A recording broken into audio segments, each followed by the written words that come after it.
மாண்புமிகு அமைச்சர் அருமை நண்பர் மாசு அவர்களே, கழகத்தில் பொறுப்பெடுத்தவர்களே,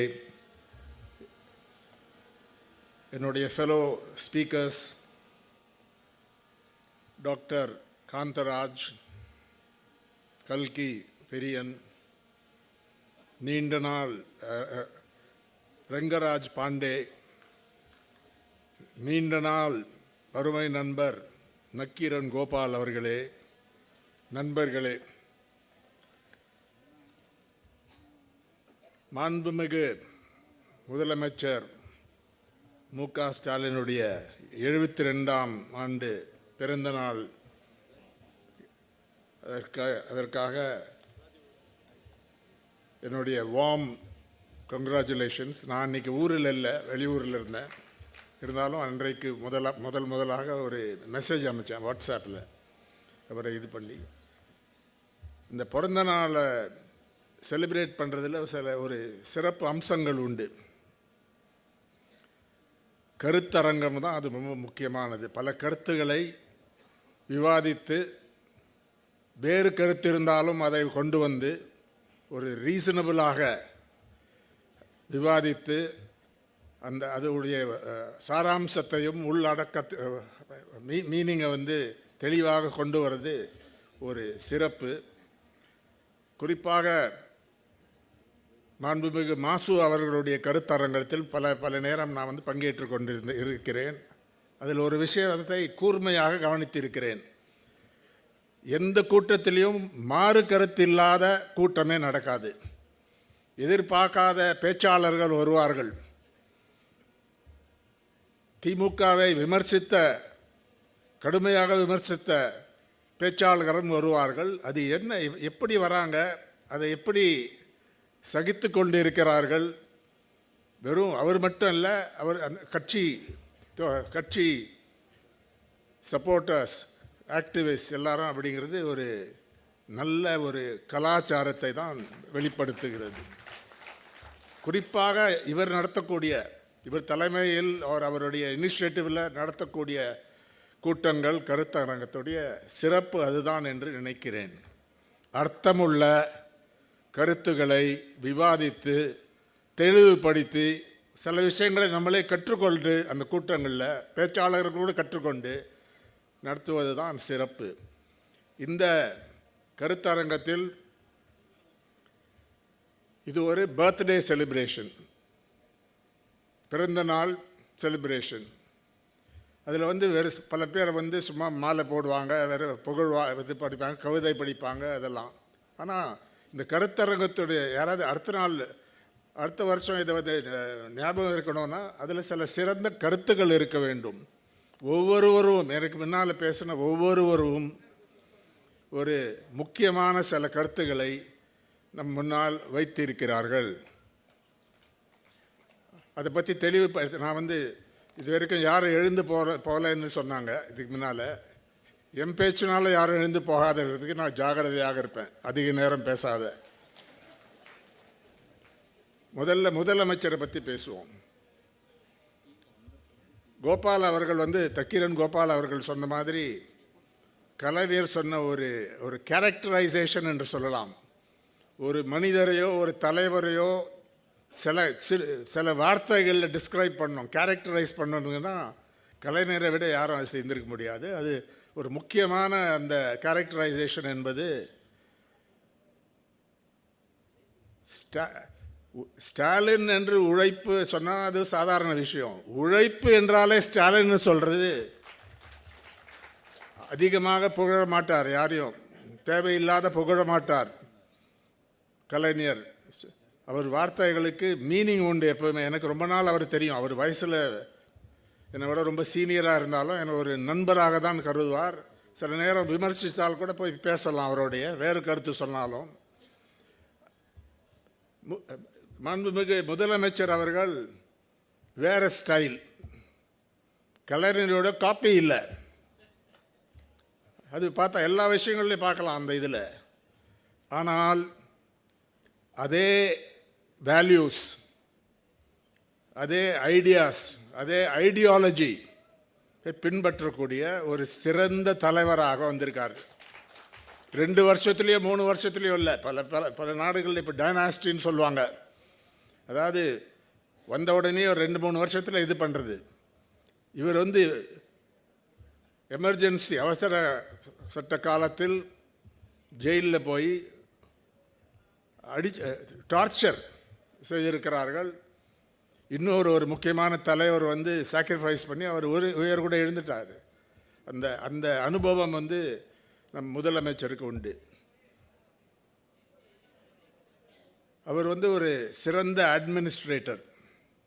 பேச்சை விட செயலில் முன்னால் இருக்கக்கூடிய ஒரு தலைவர். லாங் டேர்ம் ஸ்டாமினா உண்டு. தோல்வியோ வெற்றியோ வந்தாலும் அதை ஓவர் கம் பண்ணக்கூடிய ஒரு சிறந்த ஒரு தைரியம், ஒரு ரெசிலியன்ஸ், ஒரு ஸ்டாமினா உள்ள ஒரு லீடர். இன்றைக்கு நாங்கள் பல முறை வாக் போவோம் காலையில். அது ஒன்றும் சீக்ரெட் இல்லை. ஒரு ஸ்மால் குரூப். அதில் வந்து நமக்கு ரொம்ப ஃபிட்டான எந்த மினிஸ்டரும் இவ்வளோ ஃபிட்டாக இருக்கிறது நான் இது வரைக்கும் பார்த்ததில்லை. மாண்புமிகு மாசுவோட அவர் சொல்ல மாட்டார், நாங்கள் பார்க்குறோம். 160 ஹாஃப் மேரத்தன்ஸ் ஓடி இருக்கார். வேறு எந்த ஊர்லேயாவது பார்த்துருக்கீங்களா? எந்த அமைச்சரோ எந்த தலைவரோ இந்த மாதிரி செஞ்சதாக எனக்கு தெரியவில்லை. ஆனால் முதலமைச்சரை பொறுத்தவரையிலும் ஒரு அடக்கம், ஒரு சாஃப்ட் என்று சொல்லலாம். கொள்கையில் பிடிப்பு வந்து ஸ்ட்ராங்காக இருக்கும், ஆனால் நடைமுறையில் சாஃப்டாக நடக்கக்கூடிய ஒரு தலைவர். அதை எவ்ரிடே நாங்கள் பார்ப்போம். அதாவது செக்யூரிட்டி வந்து யாராவது வந்தாங்கன்னா வழியோடு நிறுத்த மாட்டாங்க. ஒரு வயசானவரை பார்த்தா டெய்லி அவரை போய் பார்த்து க்ரீட் பண்ணுவார். இது பண்ணி பல பேர் வந்து திடீரென்று ஏதாவது பேசுவாங்க அந்த இதில். அது வந்து ஒரு ஸ்டைல் ஆஃப் ஒர்க். அது மட்டும் இல்லை, அவர் சொன்ன ஒரு முக்கியமான கருத்து என்ன, இப்போ ரீசெண்டாக அந்த ஸ்டேட்மெண்ட் விட்டார் ஒரு இன்டர்வியூவில். அதாவது பாண்டே அவர்கள் இந்த கூட்டணி அப்படியே இருக்கு உறுதியாக இருக்கிறது, அது யூனிட்டி இருக்கிறது, அது இருக்கிற மட்டும் மீதி கட்சிகளுக்கு வாய்ப்பு இல்லை என்று தான் சொன்னது அர்த்தமாக எனக்கு புரிந்தது. அது உண்மைதான். அதை பற்றி கேட்கும் பொழுது, ஏன்னா சில நேரத்தில் அந்த கூட்டணியில் இருக்கக்கூடிய வேறு கட்சிகள் இல்லைன்னா அந்த கட்சி ஒரே கட்சி சேரலாம்ல. அந்த மாற்று கருத்து இல்லைன்னா எதுக்கு கட்சி நடத்தணும்? ஆனால் கூட்டணியில் கேட்கும்போது அவருக்கு தெளிவாக சொன்னார், ஒரு கூட்டணியில் நடக்கிறது ஒரு குடும்பத்தில் நடக்கிற மாதிரி பல விஷயங்களில் வித்தியாசம் வரும். சில நேரம் கொஞ்சம் ஹீட்டடாக கூட ஆகும், ஆனால் எல்லாம் ஒன்றாக தான் இருப்போம் என்று சொன்னார். அதனுடைய உள்ள அர்த்தம் என்றால் பேச்சு சுதந்திரம், பல ஃப்ரீடம் ஆஃப் ஆக்ஷன், அது வந்து ஒரு ஃபண்டமெண்டல் ரைட். அதை யாராலையும் பறிக்க முடியாது, தடுக்க முடியாது. ஆனால் அதே நேரத்தில் சில வேல்யூஸ் பிரிங் அஸ் டுகெதர், உறுதியாக இருப்போம். இன்னைக்கு கம்யூனலிசமுக்கு எதிராக நாட்டில் உறுதியாக இருக்கக்கூடிய ஒரு கட்சி என்றால் திமுக. அதில் வந்து முன்னால் இருக்கக்கூடிய ஒரு கட்சி. அதே நேரத்தில் இப்போ கேரளாவிலையும் லெஃப்ட் ஃப்ரண்ட் பிஜேபியோடு போக மாட்டாங்க, இந்துத்துவா கம்யூனலிசமோடு போக மாட்டாங்க, தெளிவாக இருக்குது. அதே நேரத்தில் ஒன்றிய அரசாங்கத்தை பற்றி ஒவ்வொரு நாளும் சண்டை போட போக்கு இல்லை. ஒரு புத்திசாலித்தனமாக, ஒரு ரியலிஸ்டிக்காக எங்கெங்கே ஒன்றிய அரசாங்கத்தோடு கோஆப்ரேட் பண்ண முடியுமோ அது செய்வார்கள். அவங்களோட பேச்சுவார்த்தை நடத்துவாங்க. இதுதான் அரசியல் கல்ச்சர். அவன் எலெக்ட் பண்ணிட்டாங்க, பிடிக்கிறதோ பிடிலையோ அவங்கள வந்து ரெக்கக்னைஸ் பண்ணணும். அதே நேரத்தில் அவங்க கொள்கை மோசமாக இருந்தால் என்ன விளைவு வந்தாலும் நாங்கள் அதை எதிர்ப்போம். அது இல்லாமல் இன்றைக்கி ஜாயிண்ட் ஆக்ஷன் கமிட்டிக்கு கால் விட்டுருக்க முடியுமா? பல மாநிலங்களுடைய முதலமைச்சர்களை போய் சந்திக்க ஒவ்வொரு ஸ்டேட்டுக்கும் ஒரு அமைச்சர் ப்ளஸ் ஒரு எம்பி அன்றைக்கி எங்கள்கிட்ட எக்ஸ்பிளைன் பண்ணிட்டுறாரு சிஎன். இந்த பார்க்கும்போது அங்கே போய் சந்திப்பாங்க. இன்றைக்கி பேப்பரில் அதுதான் நியூஸ் வந்திருக்கு. அங்கே போய் அவங்கள வந்து அழைக்கிறது. அந்த முதலமைச்சர் அதாவது ஒரு டேட் ஃபிக்ஸ் பண்ணணும், இல்லை ஒவ்வொருத்தருக்கும் வேறு வேலை இருக்கும்.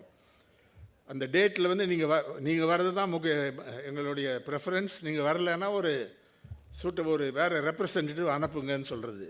ஒரு தைரியமாக இந்த தொகுதி வரையறை அந்த திட்டத்துக்கு எதிராக குரல் கொடுப்பதில் நம்பர் 1 இனிஷியேட்டிவ் எடுத்தது நம்ம முதலமைச்சர். அதே மாதிரி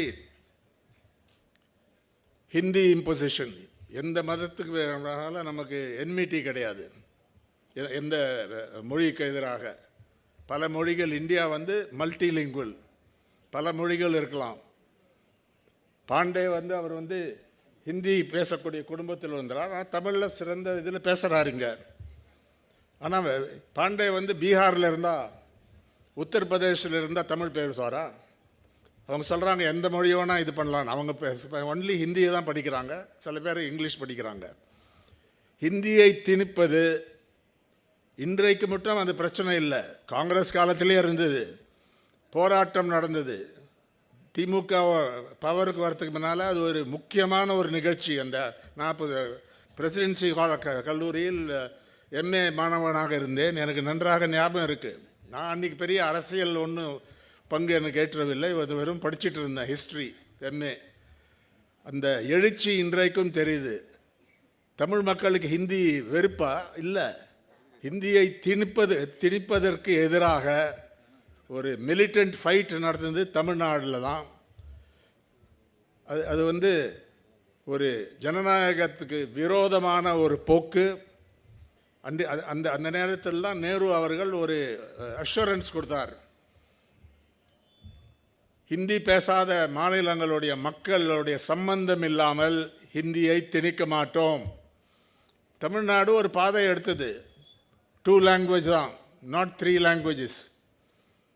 எவ்வளோ மொழி வேணால் படிக்கலாம், ஹிந்தியை டியூட்டோரியல் படிக்கலாம் என்ன, ஆனால் அதை வந்து திணிக்க மாட்டோம், திணிக்கிறவங்களை எதிர்ப்போம் என்று ஒரு ஒரு உறுதியான கொள்கை. எனக்கு அது ஃபுல்லாக மனமார்ந்த நம்பிக்கை உண்டு, அதோடைய சப்போர்ட். நானும் அதே தான் நம்புகிறேன். இன்றைக்கு மாணவர்கள் மத்தியில் சில பிஜேபி தலைவர்கள் போய் இன்றைக்கி ஏதோ சிக்னேச்சர் கேம்பெயின் இதெல்லாம் பேசுகிறாங்க, அது ஒன்றும் எடுபடாது தமிழ்நாட்டில்.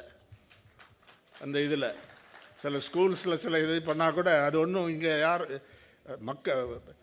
இது ஒரு பாப்புலர் இஷ்யூ. ஹிந்தி திணிப்பை எதிர்ப்பது இன்றைக்கு ஒரு முக்கியமான விஷயம். அதே மாதிரி இது டீலிமிட்டேஷன். இன்னும் ப்ராடாக பார்க்கணுன்னா மாநிலங்களுக்கும் ஒன்றிய அரசாங்கத்துக்கும் உள்ள உறவு, குறிப்பாக ஃபினான்ஷியல் ஏரியாஸில். அரசியலும் இருக்குது. இப்போ ரவி என்றவர் இந்தியாவில் மோசமான கவர்னர் ஒரு பட்டியல் எடுத்திங்கன்னா ரவி தான் டாப்பில் இருப்பார். இப்போது நான் எந்த கூட்டத்திலையும் அந்த விமர்சனம் இல்லாத நான் பேசுறது இல்லை. ஏனென்றால் அவர் மேலே ஒன்றும் ஒரு தனிப்பட்ட எனக்கு பயஸோ இல்லை ஹேட்ரடோ இது கிடையாது. அவர் ஆளுநர் தான். ஆனால் எல்லா விஷயங்கள்லையும் ஆர்எஸ்எஸ் பிஜேபி தலைவரை போல நடத்துகிறார். எப்படி அதை சென்ட்ரல் ஒன்றிய அரசாங்கம் அவங்க சொல்லி தான் பண்ணியிருப்பாங்க. ஆனால் தமிழ்நாட்டு பேரையே மாற்ற பார்த்தார்ல. எனக்கு இன்விடேஷன் வந்திருக்கு பல நேரத்தில். தமிழ்நாடு என்பது தவறான ஒரு நேம், தமிழகம் தான் இருக்கணும்னு சொல்லி இவர் சொல்கிறார். இவர் இதில் பல முக்கியமான பில்ஸ் ஹோல்டப் பண்ணாங்க. இன்றைக்கி சுப்ரீம் கோர்ட்டில் கூட அந்த விஷயம் இன்னும் அங்கே தான் இருக்குது. இதெல்லாம் எதிர்க்கக்கூடிய ஒரு கொள்கை வேண்டும். இன்னும் இந்த ஃபஸ்ட் மீட்டிங் டீலிமிட்டேஷன் இன்னும் போகும்போது தான் சென்ட்ரல் ஸ்டேட் ரிலேஷன்ஸ் அதை வேறு பாதையில் கொண்டு போக வேண்டும். இன்றைக்கு மட்டும் இது இல்லை, காங்கிரஸ் காலத்தில் இதுதான் நடந்தது. உண்மையை சொல்ல வேண்டும். காங்கிரஸும் செஞ்சாங்க. கலைஞர் அரசை 2 முறை காங்கிரஸால் கலைக்கப்பட்டது. ஒரு முறை சந்திரசேகர் இருந்தாலும் காங்கிரஸ் பிரஷரில் தான் நடந்தது. அநியாயமாக திமுக அரசாங்கத்தை இன்றைக்கு அது செய்ய முடியவில்லை என்றாலும் பல முறைகளில் மாநில அரசாங்கத்துக்கு எதிராக ஒன்றிய அரசாங்கமும் அங்கே டெல்லியில் இருக்கக்கூடிய ஆளும் கட்சியும் செயல்படுகின்றன. இதை எதிர்க்க வேண்டும். இந்த மாதிரி விஷயங்களில் திமுகவும் கூட்டணியும் தமிழ்நாடு மக்களும் அவங்களுக்கு முக்கியமான ஒரு பங்கு இருக்கின்றோம். 2026 மட்டும் இல்லை, நெக்ஸ்ட் 10 இயர்ஸ் 15 இயர்ஸில் இருக்குது. இன்றைக்கி வந்து பாஜக வந்து மெஜாரிட்டி இழந்து விட்டார்கள். ஆனால் அவங்களுக்கு ஒரு பெரிய அமைப்பு இருக்குது. ஆர்எஸ்எஸ் வந்து சாதாரண ஒரு இயக்கம் இல்லை. கிட்ட 100 ஆண்டு ஆக போகிறது அவங்க ஆரம்பித்து. அவங்க வந்து அவங்களுக்கு பல ரிசோர்ஸஸ் உண்டு. சோஷியல் மீடியா, ஒரு மிஷினரி, வாலண்டியர்ஸ், இதெல்லாம் இருக்குது. அந்த ரியலிஸ்டிக்காக பார்த்து, ஆனால் அவங்களே தோற்கடிக்க முடியும். ஏன்னா இந்திய மக்களுக்கு இந்த மதவாதம் பிடிக்காது லாங் டர்ம். அதனால தான் இன்றைக்கி உத்தரப்பிரதேசத்தில் அவங்களால் வின் பண்ண முடியல. அங்கே ராமர் டெம்பிள் அந்த ஏரியாவில் கூட, அந்த தொகுதியில் கூட தோற்று போயிட்டாங்கல்ல. வெறும் மதத்தை வச்சு வேறு மதத்தை சேர்ந்தவர்களுக்கு எதிராக வெறி தூண்டி அரசியல் நடத்துறது 5 வருஷம் நடத்தலாம், 10 வருஷம் நடத்தலாம். ஆனால் ஒரு நேரம் வரும், அதை மக்கள் வந்து அதை ரிஜெக்ட் பண்ணுவாங்கிறது உறுதியான விஷயம். பல விஷயங்கள் இந்த மாதிரி பேசலாம். இன்னொரு விஷயம் நான் முடிக்கிறதுக்கு முன்னால், பேச்சு சுதந்திரம், கருத்து சுதந்திரம். இப்போ நீங்கள் பார்த்துருப்பீங்க, விகடனில் ஒரு கார்ட்டூன் போட்டாங்க, விகடன் ப்ளஸில், டிஜிட்டல் இதில். அது என்ன கார்ட்டூன்னா, இது மெட்ராஸ் ஹைகோர்ட்டில் கூட அது வந்திருக்கு. இப்போது என்ன கார்ட்டூன் என்றால், பிரதமர் மோடி அவர்கள் அமெரிக்க ஜனாதிபதி ட்ரம்ப்பை போய் பார்க்க போனார். அதுக்கு முன்னால் 2 நாள் முன்னால் வந்த இந்த கார்ட்டூன். அந்த கார்ட்டூனுடைய உள்ளடக்கம் என்னென்றால், இந்தியர்கள் அங்கே வந்து அமெரிக்காவில் அன்டாக்குமெண்டட் இந்தியன்ஸ் இருந்தாங்கல்ல, அவங்கள வந்து திருப்பி வர்றதை பற்றி வேறு விஷயம், அது அனுப்பட்டோம், அது அவங்க உரிமை. ஆனால் அவன் கையை கால் செயின் பண்ணி கொண்டு வந்தால் ஒரு சித்திரவதை தானே. அவ்வளோ நேரம் 15-20 ஹவர்ஸ் அவங்கள வந்து கொண்டு வந்தது. அதை பற்றி நம்ம ஒன்றிய அரசாங்கம் ஒரு ப்ரொட்டஸ்டையோ இதே செய்யவில்லை, கம்ப்ளைண்ட் செஞ்சதாக தெரியவில்லை. அது வந்து பரவலாக பத்திரிகைகளில், மீடியாவில் வந்தது. அதை ஒட்டி இந்த கார்ட்டூனிஸ்ட் வந்து போட்டிருக்காரு விகடன் ப்ளஸில். மோடி வந்து ட்ரம்ப் பக்கத்தில் உட்கார்ந்துருக்கார், அவர் காலை கட்டி இருக்கு, ட்ரம்ப் வந்து சிரிக்கிறார் பார்த்து. அது என்ன தவறு? உங்களுக்கு பிடிக்காத இருக்கலாம். முன்னெல்லாம் அந்த மாதிரி கார்ட்டூன் நிறையா வரும். ஆர்கே லக்ஷ்மண் போடும்போது அந்த தலைவர்கள்லாம் அந்த ஒரிஜினலை வாங்கி வச்சுப்பாங்க, அவங்கள கிண்டல் செய்கிற கார்ட்டூனை. நேரு அந்த மாதிரி இவங்கெல்லாம், அண்ணா, இந்த கார்ட்டூன் வந்து அவங்கள கிண்டல் செஞ்சால் அவங்களுக்கு அதை பிடிக்கும், அதை ஃப்ரேம் பண்ணி வச்சுப்பாங்க. இன்றைக்கு அதை சகித்துக்க முடியாத ஒரு போக்கு தான் ஏற்பட்டிருக்குது. என்ன செஞ்சாங்க, அந்த இன்ஃபர்மேஷன் அண்ட் ப்ராட்காஸ்டிங் மினிஸ்ட்ரி கார்ட்டூனை மட்டும் எடுக்கவில்லை, அந்த வெப்சைட்டையே நிறுத்திட்டான், அதை பிளாக் பண்ணிட்டாங்க. மெட்ராஸ் ஹைகோர்ட் அதை அன்பிளாக் பண்ண சொல்லி அந்த கார்ட்டூனை மட்டும் வெளியில் எடு, தீர்ப்பு வந்த உடனே பார்த்துக்கலான்னு சொல்லியிருக்காங்க. எதுக்கு சொன்னேன்னா, இந்த பிளாக் பண்ணுவது தெரிஞ்ச ஃபஸ்ட்டு பர்சன் அதுக்கு எதிராக குரல் கொடுத்தது யார் என்று கேட்டால், நம் முதலமைச்சர் மாண்பு. இதில் எக்ஸ், முன்ன வந்து ட்விட்டர்னு சொல்லுவாங்க, நான் இன்றைக்கி ஊரில் கூட இல்லை, அதான் ஃபஸ்ட்டு வாய்ஸ் அகேன்ஸ்ட் இட், இதை கண்டிக்கிறேன் என்று சொன்னார். அது அர்த்தம் என்றால், இந்த மாநிலத்தில் பேச்சு சுதந்திரம், கருத்து சுதந்திரம் இருக்கும். That will flourish. அதை நான் பாதுகாப்பேன், எங்கள் ஆட்சி அதை பாதுகாக்கும். எங்களை விமர்சனம் செய்கிறது, எங்களை கண்டனம் செய்கிற உரிமை கொண்டு உண்டு. பத்திரிகை சுதந்திரம் முக்கியம். கலைஞரை விட யார் பத்திரிகை உலகத்தில் இன்னும் பெரிய பங்கை செய்திருக்கிறார்கள் என்று பார்த்தால் யாருமே இருக்க முடியாது. ஒரு இதில் கமல்ஹாசன் அவர்கள் சொன்னார்னு நினைக்கிறேன், நண்பர் கோபால் கூட அந்த கூட்டத்தில் இருந்தார். அதாவது அவருக்கு கேள்விப்பட்டது என்னால், மகாத்மா காந்திக்கு பிறகு அதிகமாக எழுதினது வேர்ட்ஸில் கலைஞர் என்று தான் அப்படின்னு சொல்லி அந்த இதில் சொன்னார். அதை வந்து வெரிஃபை பண்ணணும். ஆனால் எனக்கு தெரிஞ்ச முரசொலி 60 விழாவில் சொன்னார். அதனால் தலைவர் கலைஞர் அவர்கள்தான் என்று அந்த இதில் சொன்னார். அதனால் இது ஒரு முக்கியமான ஒரு அம்சம் திமுக ஆட்சியில் நடக்கக்கூடிய இதில். கருத்து சுதந்திரம், ஊடக சுதந்திரம் நன்றாக இருக்கிறது என்பதை பற்றி நான் மகிழ்ச்சி அடைகிறேன். இதை ஸ்ட்ராங்காக சப்போர்ட் பண்ணுறோம். அதுக்கு குறிப்பாக முதல்வர் மாண்புமிகு மு க ஸ்டாலின் அவர்களை அவருக்கு நன்றி சொல்லிவிட்டு